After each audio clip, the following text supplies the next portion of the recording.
Hello everybody and welcome back.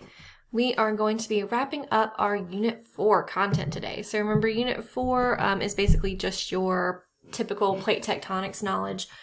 So typical earth science.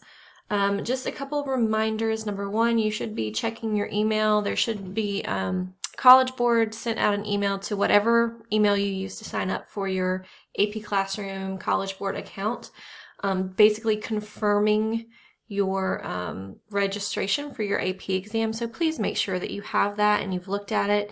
If you don't have it or you don't see it, please send me an email or a remind and we will figure that out, because it is imperative that you guys are signed up for it and ready to go on the day of your AP exam. Okay, so today is going to be a little bit shorter. We're just going to go over the Rainshadow Effect and we're going to talk about El Nino, just review that concept. I'm going to link another review video on El Nino in case you need it. And then it is Friday, so we're going to be looking at an FRQ. You guys do not have to formally write out the FRQ this week because you guys have been writing a lot of them. I've assigned 1 or 2 every single week since we started virtual learning. So instead of actually writing it out, there's going to be a discussion board that you guys are going to go and kind of just put your thoughts about the FRQ in the discussion board and then reply to each other on there. And then that's going to be your grade. So basically you're just brainstorming kind of the breakdown of the FRQ and how to answer it. You're not necessarily sitting down and writing it out formally.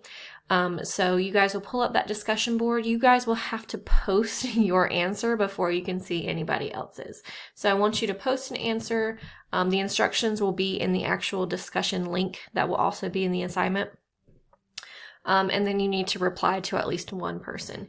You can reply to as many people as you want to, but you need to reply to at least one other person. So this is an actual discussion and a back and forth rather than you guys just posting up your answer and then, going on your way.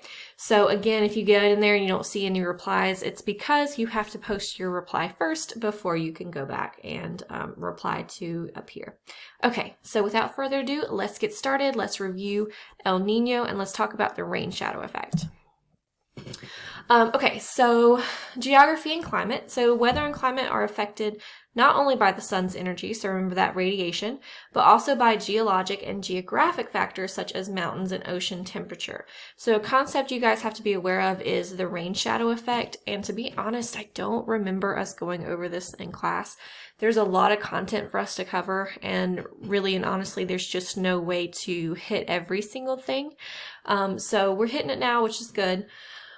So a rain shadow is just a region of land that has become drier because a higher elevation area blocks precipitation from reaching the land. So typically this happens in mountainous areas. So here we've got our shoreline with our warm, moist air that's being pulled upwards and the winds with the rising cool air where it condenses. So this is where you're getting all of your precipitation, right? So this side of the mountain would have a lot of precipitation and we would expect to see a lot of vegetation because obviously water is necessary for plant growth.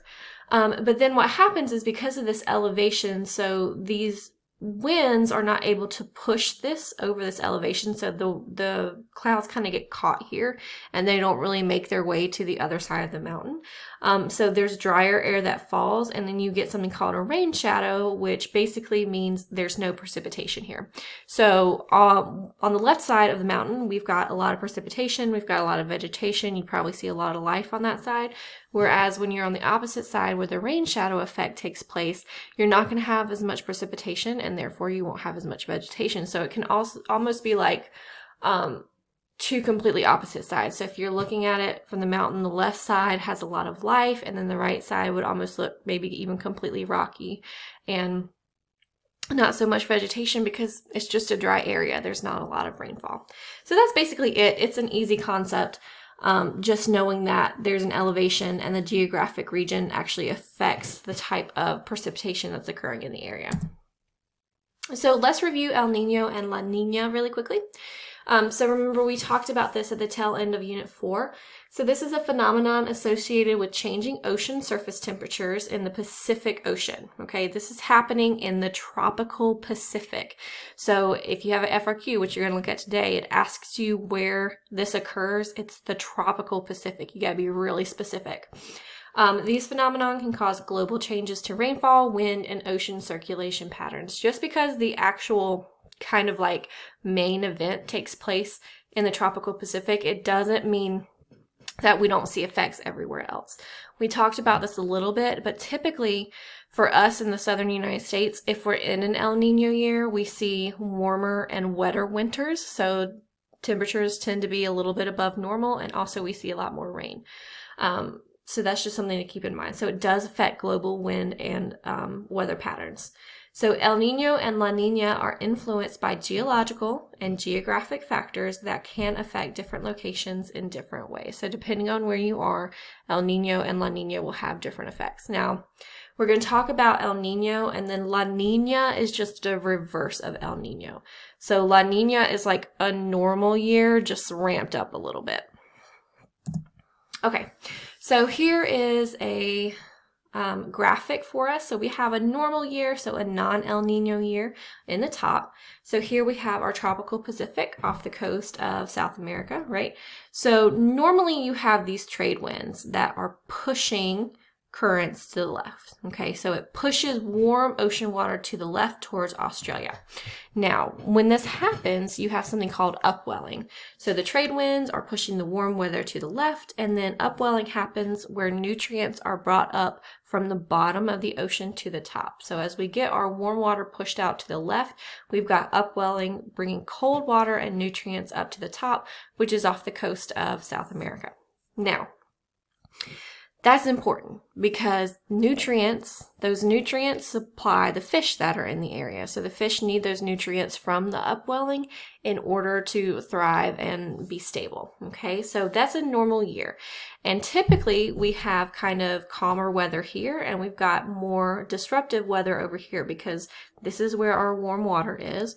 Right, so it makes the surface of the water warmer. We have a lot more condensation and a lot more precipitation. So we tend to see, more harsh weather over here where we have calmer, more predictable weather in the tropical Pacific off the coast of South America. Now, in an El Nino year, the trade winds weaken or sometimes they stop. Okay, so when those trade winds weaken, we don't have that pushing of that warm water anymore, and so we almost have a reversal.